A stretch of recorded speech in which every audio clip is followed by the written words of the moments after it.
तो आ गया next part. जैसे कि आपको पता है कि दिवाली के ऑफ चल रहे थे, तो अब दोबारा से मैं वो सीरीज कंटिन्यू कर रही हूँ। सो जो भी बच्चा चैनल पे न्यू है, चैनल को सब्सक्राइब कर लीजिए, लाइक कर दीजिए, बिकॉज ऑलरेडी यहाँ पे मैं 1690 क्वेश्चंस करवा चुकी हूँ। यहाँ पे हम कर रहे हैं आरआरबी प्लस नॉर्सेट की प्रेपरेशन। सो अगर आप इन दोनों एग्जाम्स की प्रेपरेशन कर रहे हैं तो चैनल को सब्सक्राइब कर देना, वीडियो को लाइक एंड शेयर कर दीजिए, क्योंकि हर एक टाइप का मैं क्वेश्चन करवा रही हूँ। एंड जो भी बच्चा बैचेस ज्वाइन करना चाहता है, बच्चे अब तो टाइम ही आपके पास 6 मंथ्स है पूरा। सो इस नंबर पे कॉल या फिर मैसेज करके आप बैच ज्वाइन कर सकते हैं। 2 बैच है मेरे पास आरआरबी के लिए, important topic batch and theory batch. जो इंपॉर्टेंट टॉपिक बैच है उसकी फीस है 1199 एंड जो थ्योरी बैच है उसकी फीस है 2199। तो फीसिस के जो बैचेस की जो फीस है वो कम हो चुकी है। इंपॉर्टेंट टॉपिक बैच में हम थ्योरी को छोड़ के सब कुछ करने वाले हैं। इसमें हम सारे इंपॉर्टेंट टॉपिक्स करेंगे, MCQ classes, test series, doubt classes with previous year paper and non nursing के सब्जेक्ट्स भी रहेंगे। एंड थ्योरी की क्लास में हम बेसिक से स्टार्ट करेंगे फ्रॉम एनाटमी एंड फिजियोलॉजी, साथ ही में हर एक सब्जेक्ट की थ्योरी करेंगे। इसमें भी मैं इंपॉर्टेंट टॉपिक्स आपको करवाऊंगी, एमसीक्यू क्लासेस रहेंगी, टेस्ट सीरीज रहेंगी, डाउट क्लासेस रहेंगी, सब कुछ रहने वाला है। डिफरेंस है फीस का। अगर आपको लगता है कि आपका बेसिक क्लियर है तो आप इंपॉर्टेंट टॉपिक बैच, अदरवाइज आप थ्योरी बैच ज्वाइन कर सकते हो फॉर आरआरबी। एंड नॉर्सेट 8 के लिए 2 बैचेस है मेरे पास। एक 6 मंथ्स का बैच है और यहाँ पे मैंने 8 लिख दिया गलती से, और एक है 4 मंथ्स का बैच।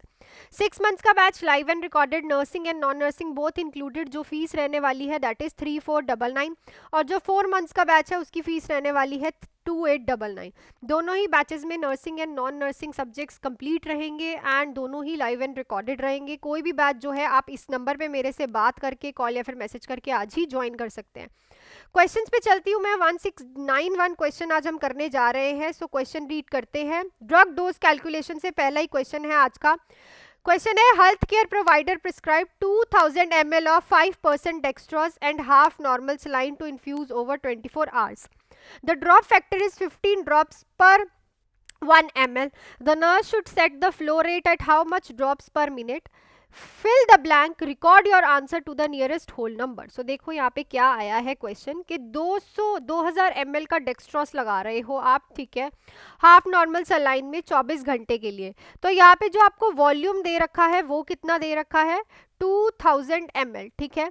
देन उसके बाद आपको टाइम कितना दे रखा है, टाइम देख रखा है 24 आवर्स। तो आवर्स में तो हमें चाहिए नहीं, मिनट्स में चाहिए। तो 24 आवर्स को मिनट्स में कन्वर्ट करने के लिए हम 60 से मल्टीप्लाई कर देंगे, ठीक है। और हमें ड्रॉप फैक्टर कितना दे रखा है, अगर ड्रॉप फैक्टर की बात करें तो 15 ड्रॉप्स पर मिनट, ठीक है ना, 15 ड्रॉप्स पर 1 ml, सॉरी, दे रखा है। कितनी ड्रॉप्स आप पर मिनट लगाओगे, तो आपको पता है फॉर्मूला क्या होता है हमारा, volume upon time in minutes. हमें टाइम किस में चाहिए, मिनट्स में चाहिए, इनटू ड्रॉप फैक्टर, ठीक है। सो मैं अगर ये वैल्यूज यहाँ पे पुट करूँ तो आ जाएगा 2000 अपॉन 24 इंटू 60 इंटू 15। तो इसको आप कट वट करोगे तो आप ये कैलकुलेशन करके देखना प्रॉपरली, आपको सब पता चल जाएगा। सो मैं यहाँ पे कर भी देती हूँ, ये 3 के उसमें चले जाएगा 2, ठीक है, यहाँ पे सीधा चले गया ये 100 अपॉन 24 आ गया, ठीक है। हाइट वगैरह सब कुछ करोगे तो यहाँ पे जो हमारा अप्रॉक्स नियरेस्ट वैल्यू आएगी इस 21 गट्स पर मिनट। तो यहाँ पे जो राइट ऑप्शन रहेगा ऑप्शन नंबर सी रहेगा, ठीक है। 21 ड्रॉप्स पर मिनट आप पेशेंट को देने वाले हो। नेक्स्ट पे चलते हैं। Client is return to the nursing unit after thoracic surgery with chest tube in place during the first few hours post operatively, what type of drainage should the nurse expect. तो client आया है nursing unit से, thoracic surgery हुई है, उसकी chest tube डली हुई है। पहले कुछ घंटों में ऑपरेशन के बाद आपको कैसी ड्रेनेज देखने को मिलेगी, सीरस देखने को मिलेगी, bloody, serous sanguineous, bloody with frequent small clots. तो इट्स अ सीरस सैंग्विनस कैसी होती है, येलो कलर की होती है, थिक डिस्चार्ज होता है जिसमें ब्लड भी होता है, ठीक है, सीरस भी होता है और ब्लड भी होता है, कंबाइंड आपको फर्स्ट फ्यू आवर्स में देखने को मिलेगी। नेक्स्ट है, client is diagnosed with glaucoma, Which nursing assessment data identifies a risk factor associated with eye disorder। तो अगर किसी को ग्लूकोमा होता है तो इसका कौन सा ऐसा रिस्क फैक्टर जो है इसके साथ एसोसिएटेड हो सकता है, cardiovascular disease, frequent UTI, a history of migraine headache, frequent upper respiratory tract। so without any confusion आप लोगों को आई थिंक क्लियर होगा कि cardiovascular disease is the one of the most देखने वाला रिस्क फैक्टर एसोसिएटेड होता है जो कि आई डिसऑर्डर से। क्लियर। नेक्स्ट है, the nurse is caring for a client who is on a strict bed rest and develop the plan of care with goals related to prevention of DVT and pulmonary emboli. Which nursing action, यहाँ पे काट लेना इसको, कुछ नहीं है ये, is most helpful in preventing these disorders from developing. तो आप एक पेशेंट है, स्ट्रिक्ट बेड रेस्ट पे है, आप उसकी केयर कर रहे हो, आपको डीवीटी को प्रिवेंट करना है, जो वेन्स के अंदर डीप क्लॉट्स बन जाते हैं और वो क्लॉट्स अगर मूव करने लगे तो एम्बोलाई बन जाते हैं। मोस्ट हेल्पफुल क्या रहेगा इस डिसऑर्डर का डेवलप खत्म करने के लिए, मतलब इस डिसऑर्डर को होने ही नहीं देना, डीवीटी को होने ही नहीं देना। उसका फ्लूइड रिस्ट्रिक्ट कर दोगे, नो फ्लूइड अब बल्कि आपको देना होता है। Placing a pillow under the knees, बिल्कुल नहीं। वीनस रिटर्न में प्रॉब्लम होगी। नीज के अंदर रखोगे तो देखो, नी के अंदर रखोगे तो ऐसा हो जाएगा फुट, है ना अगर आपने नी के अंदर आपने यहाँ पे पिल्लो रख दिया तो फुट ऐसा हो जाएगा। Encourage active ROM, implying a heat pad to a lower extremities. Heat pad आप कभी नहीं लगाते, ठीक है, क्योंकि वो ब्लड सर्कुलेशन को इंक्रीज करेगा और वो क्लॉट जो है वो मूव करेगा। तो सबसे इंपॉर्टेंट होता है कि आप पेशेंट अगर बेड रेस्ट पे है तो active range of motion exercise करवाओ, ताकि उसकी बॉडी में सर्कुलेशन कॉन्टिन्यूशन में चले और क्लॉट का स्टेग्नेशन कहीं पे भी ना हो। नेक्स्ट है, in child diagnosed with croup disorder which of the following sign and symptom can be observe. तो क्रूप डिसऑर्डर है अपर रेस्पिरेटरी ट्रैक का फुल नैरोइंग और ऑब्स्ट्रक्शन हो जाना। इसमें कौन सा साइन एंड सिम्टम आपको देखने को मिलेगा? Predominant stridor on inspiration, predominant expiratory wheezing, slow respiratory rate, high grade fever.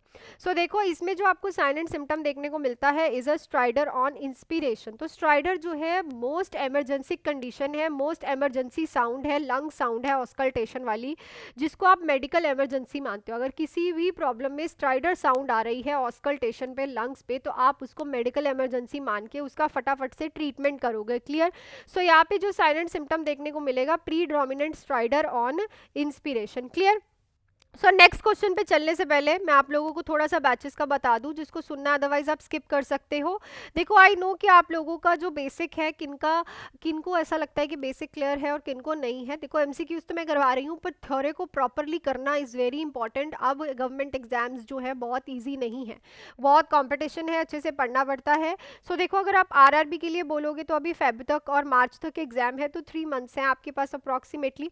अगर आपका बेसिक क्लियर है तो आप इंपॉर्टेंट टॉपिक बैच ज्वाइन कर सकते हो, जो कि प्रॉपरली 90 डेज का जो है कोर्स रहने वाला है, 3 मंथ्स का। 1199 इसकी वन टाइम पेमेंट है, जिसमें हम बेसिक नहीं करेंगे, हम इंपॉर्टेंट टॉपिक्स करेंगे हर एक सब्जेक्ट के, एमसीक्यूज करेंगे, test series, doubt classes, previous year paper, and हर एक सब्जेक्ट का आपको रिविजन अच्छे से इंपॉर्टेंट टॉपिक्स की करवाई जाएगी, प्लस नॉन नर्सिंग भी रहेगी, ठीक है, नॉन नर्सिंग के सब्जेक्ट्स भी करवाएंगे।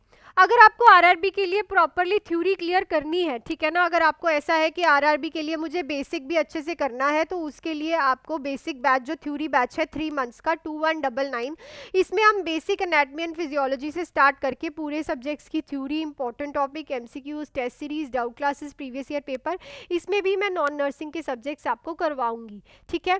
और अगर आप नॉर्सेट 8 के लिए अहेड हो रहे हो कि आपको नॉर्सेट 8 देना है, तो 6 मंथ्स का कोर्स है, एक 4 मंथ्स का कोर्स है। मेरे कोर्सेज की फ़ीस बहुत ही ज़्यादा अफोर्डेबल है, जो आपको प्रॉपरली करवाया जाएगा वही आपको पढ़ना है और वही आपके लिए सफिशिएंट है। दोनों नर्सिंग प्लस नॉन नर्सिंग मिला के 6 मंथ्स का कोर्स 3499 का है, 4 मंथ्स का 2899 का। आप इस नंबर पे कॉल या फिर मैसेज करके आज ही ज्वाइन कर सकते हो, मेरे से बात डायरेक्टली करके। चलती हूँ मैं नेक्स्ट क्वेश्चन पे। A child with acute glomerulonephritis is about to be admitted, which of these nursing action is of highest priority. तो ग्लोमेरुलोनेफ्राइटिस हो गया, जो ग्लोमेरुलस होता है पेशेंट की किडनी में, ठीक है, किडनी के ग्लोमेरुलस पे क्या हो चुका है, इन्फ्लामेशन एंड इन्फेक्शन। तो पेशेंट एडमिट है तो कौन सा नर्सिंग एक्शन जो है हाईएस्ट प्रायोरिटी पे रहेगा? Monitor increase यूओ urinary output, assess for generalized edema, encourage rest during hyperactive period, noting pattern of increased BP। सो जब ग्लोमेरुलोनेफ्राइटिस वाला पेशेंट एडमिट होता है तो उसका बीपी आपको इंक्रीज देखने को मिलता है, क्योंकि fluid volume retention, fluid retain हो रहा है, जिसकी वजह से ब्लड वॉल्यूम इंक्रीज होकर बीपी इंक्रीज होता है। क्लियर? नेक्स्ट पे चलते हैं। As a part of a client plan care, which of the following is the highest priority for a client who had undergone gastroduodenoscopy? अगर कोई पेशेंट की गैस्ट्रोड्यूडिनो मतलब गैस्ट्रिक से ड्यूडिनम की स्कोपी हुई है, आपने विजुअलाइजेशन की है, उसका ये क्या हुआ है, लेबोरेटरी डायग्नोस्टिक टेस्ट हुआ है, तो इसमें हाईएस्ट प्रायोरिटी क्लाइंट के लिए क्या रहेगी कि आप उसका टेम्परेचर मॉनिटर करो, check for complaint of heartburn, check the return of gag reflex, give warm gargles for sore throat. तो क्या होता है कि जब आप गैस्ट्रोड्यूडिनोस्कोपी करते हो और जब आप स्कोप को को जो है क्या करते हो, निकालते हो, तो वो जो एसिड होता है स्टमक का वो थ्रॉट के साथ लग के आता है। सो थ्रॉट जो है वो बहुत ज़्यादा सॉर हो जाता है, तो उसके लिए आपको वार्म गागल्स देने पड़ते हैं पेशेंट को फिलहाल के लिए हाईएस्ट प्रायोरिटी में, अदरवाइज पेशेंट को थ्रॉट में पेन एंड बर्निंग सेंसेशन बहुत फील होती है। Next, a patient admitted in a hospital having injection Lasix 80 mg, what is the appropriate timing for this medication. तो लेसिक्स दे रहे हो आप, एक पेशेंट हॉस्पिटल में एडमिट है, इसकी टाइमिंग क्या रहेगी? यहाँ पे एमजी का कोई रोल नहीं है, जस्ट आपको गुमराह करने के लिए लिखा है। तो देखो लेसिक्स क्या है, डायूरेटिक, डायूरेटिक से क्या होगा, पेशेंट को बार बार यूरिन आएगा, तो कब दोगे, अर्ली मॉर्निंग और at bed time 8 AM to 8 PM, early morning and before 6 PM whenever a nurse wants to give. तो देखो अर्ली मॉर्निंग और बिफोर 6 PM ही दोगे। अर्ली मॉर्निंग में क्या होगा कि अगर आप दोगे उसे तो पूरा दिन वो वॉशरूम जा सकता है, और बिफोर 6 PM भी जो है पेशेंट की नींद खराब नहीं होगी। अगर आपने बेड टाइम पे दे दिया या फिर 8 PM दे दिया तो 9-10 बजे तक तो नॉर्मली जो पेशेंट से सो जाते हैं, तो अगर आप 8 बजे भी दे रहे हो तो पूरी रात वो डायूरेसिस बोल रही हूँ, डायूरेटिक लेने की वजह से उसे बार बार यूरिन पास करेगा, उसकी नींद खराब होगी। क्लियर। नेक्स्ट है, nurse knows that a client during surgery is at highest risk for developing electrolyte imbalance.